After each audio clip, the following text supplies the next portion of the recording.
ไขกองประชุมสมัยวิสามัญเทือที่1ของสภาประชาชนนครหลวงวิจันทร์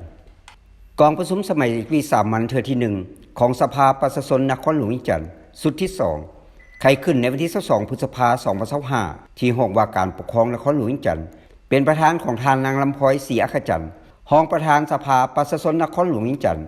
มีทานทรงเรายงนู่รองเลขาคณะพรรคนครหลวงวิจันทร์ทานผู้วงคำสาวรองเจ้าของนครหลวงวิจันทร์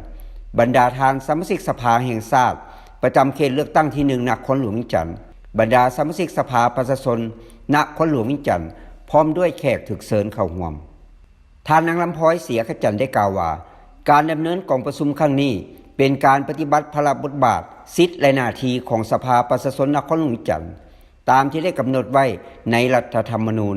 และกฎหมายว่าด้วยสภาประชาชนขั้นแขวงทั้งเป็นความพยายามและความเอาใจใส่ของสภาประชาชนนครหลวงในการจัดตั้งผันขยายมติของศูนย์กลางพรรคในการปรับปรุงกลจักรการปกครองขั้นท้องถิ่นอยู่ประเทศเฮา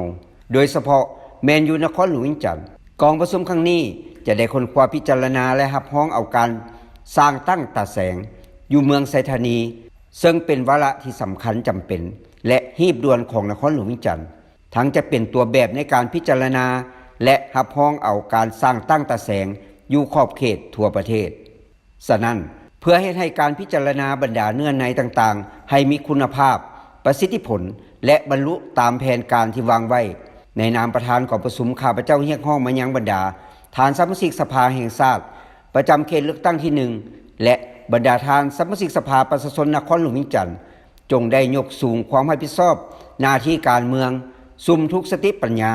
ความรู้ความสามารถของตนเข้าในการค้นคว้าพิจารณาและประกอบความคิดความเห็นอย่างมีประชาธิปไตยเลิกซึ่งมีจุดสุ่มเจาะจงภาวะวิสัยมีเหตุผลตัวจริงและรับประกันความสอดคล้องกับนโยบายของพรรคถูกต้องตามรัฐธรรมนูญกฎหมายสภาพจุดพิเศษตัวจริงของนครหลวงวิจันทร์ในปัจจุบันเพื่อแน่ใจรับประกันให้การสร้างตั้งตาแสงในครั้งนี้สามารถนำไปจัดตั้งปฏิบัติได้อย่างเป็นรูปธรรมที่แท้จริงและเกิดดอกออกผล